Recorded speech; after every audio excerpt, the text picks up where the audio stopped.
Many of you will be tuning in on May the 25th because there is a very, very big fight going on in Leeds that day. The eagerly anticipated rematch between bitter rivals Josh Taylor and Jack Catterall. Of course, Jack Catterall, British super lightweight boxer, controversially lost the fight to Josh Taylor when it looked like Catterall had done more than enough, but Taylor got the nod. It was a split decision in Glasgow way back on February 2022.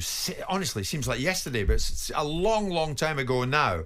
And now they've got it together after a couple of postponements. The fight goes ahead on the 25th of May in Leeds. And I am delighted to say Jack Catterall joins us live on the show this lunchtime. Jack, good afternoon to you. How are you? Good afternoon, Simon. Good afternoon, Jordan. You okay? Jim? Good. Thank you very much indeed. Jack, it seems like it was never going to happen, but now are you totally focused on the date, on the venue, on the fight itself? I'm locked in and ready to go. We're 4 weeks Saturday. We had the postponement. I stayed in the gym, extra time to prepare, so I bang up for it, and I'm so excited now. I'm counting down the days. I'm making the days count, and I'll be there the 25th of May, ready to go. After the previous postponement, Jack, was it hard to reset your mind? Because presumably when you get a date like this for a fight, and it's such an important one for you, the countdown's very much on, and that countdown is super important to you, isn't it? You know what? It was frustrating, but I'm in the gym. I stayed disciplined. And I told him, I said, get me another big fight, but there was admin. This was the fight that was going to be made. It was rescheduled. And ultimately I had to be held back because I'm in the gym and preparing, and we're taking sparring partners away. It was for the case for me, we're not going too soon. So we come off a little bit, but we're where we are now. We're where we should be. We're 4 weeks out and training's going well. I'm living good and I'm just excited for it. I spoke to Sam the other day. He said precisely that. He was talking about you and how good you looked in the gym and how you were really, really looking very focused and very determined. And I think his actual terminology, Sam Jones, your manager, actually saying he looks phenomenal in the gym.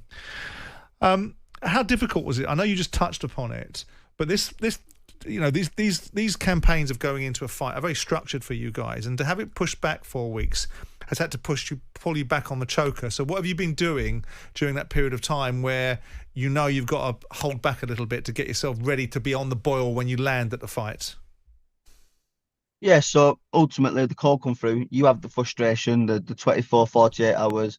Is it going to happen? Is it not? You know what? And thankful to Sam and Matchroom, they managed to get it rescheduled within 24 hours. The following day, we had the rescheduled date. So as far as that's concerned, as the fight was postponed, I didn't then wake up the next day thinking, when's it going to be? They said, look, it's going to be a quick turnaround. We're 4 weeks away. So I think it was the case of coming home and having like a 10-day cooling off period. Yeah. We took sparring partners away. We was building up 8, 10, 12 rounds. You're really going through it. But again, you need to peak at the right time. So you're on top of that. Thankful for my team, Jamie Moore, and we come off a little bit, and now we're building again, ready to peak at the right time for this fight. Jack, can I ask you what lessons you took away from the first fight, besides obviously an inherent belief that you can beat him? Because I noticed a difference. And I think I mentioned it to you when you were in the studio with Josh, that there's a change in personality from you. You're very robust now. You're a little bit more aggressive in the way that you're speaking about the fight. And the first time round, Josh was very dismissive of you and didn't feel that you deserved to be in a ring with him. And now the dynamic has changed. And you're now approaching it with a much more aggressive, controlled aggression, but a much more confident outlook. So my question is what's providing that thought process, and what did you take away from the first fight? You know what? I was quietly confident in the first fight.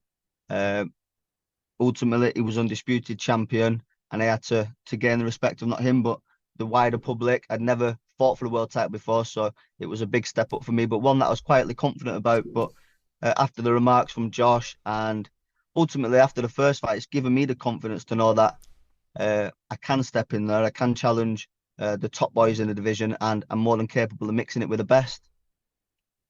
You know, you're in here, Jack, with Taylor. promoting the fight, which now has been rescheduled for May, for the end of May, as we were describing, the 25th. And when you were in here, you sat to my immediate left. Everybody watched it on YouTube and Facebook. Taylor sat over there, and you had a security guy in between you.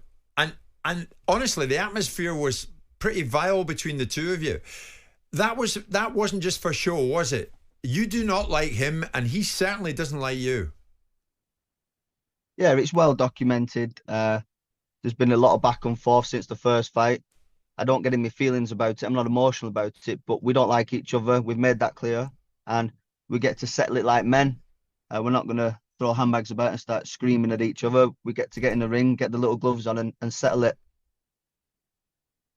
So you've got the utmost confidence you're going to win this, Jack, are you? What can you say at the moment about where your mindset is and what you can show on the night? What will you show on the night? You know what? I'm taking confidence from the work I'm putting in. I'm training really hard, and that's what's always given me confidence come fight night. I look back at the 10, 12, 15, 2-year period where I've not had fight dates, but I've stayed in the gym, I've stayed working, I'm traveling, I'm sparring people.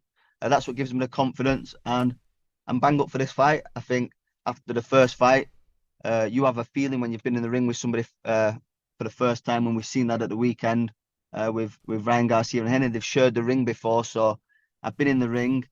Listen, he's going to come with a different approach, and so am I, but I've been in there, and I just feel like I'm the better fighter. I'm going to be improved since last time. I feel like I've matured, I've gained that experience, and I'm going to take it into the second fight. Jack, you mentioned there in New York, the events over the weekend. Ryan Garcia handed out the first loss of Devin Haney's career. What did you make of it? Did that surprise you? It did surprise me, and it just goes to show, don't believe everything you see on social media. Ryan Garcia's obviously, he's had a wild couple months, but he went in there, and I think he had zero respect for Devin Haney, and he took it to him. I thought Devin boxed well in spells. There was quite a few rounds that Ryan gave away, but when he did put his combinations together and he come forward, he wasn't bothered what was coming back at him, and he did what he needed to do. Could you envisage yourself in with one of those two at some stage? Yeah, envisage all of them. I picture fighting all these fighters: Lopez, Garcia, Haney, but that's not in my mind right now. I've got one job to do, and that's 4 weeks on Saturday, and that's smash Josh him. You've been in touch with him recently, or is that it? No communication until the fight? Valentine's Day, Jim, yeah. That's it now. We're working away, both in the gym. I see that he's still training and he's fitting well, which is good. I want him at his best come fight night, and we'll come together fight week, which I'm sure will be exciting. And like I said before, we get to settle it like men, and that's what I'm happy to do. You think you knock him out, Jack? Yeah, definitely. I'm more than confident I carry enough power to hurt Josh. I think this fight's perfect timing for me, and I believe when I see the opportunity, I'm taking it. And with the postponements, Jack, he's had injury issues. Do you detect vulnerability in Taylor?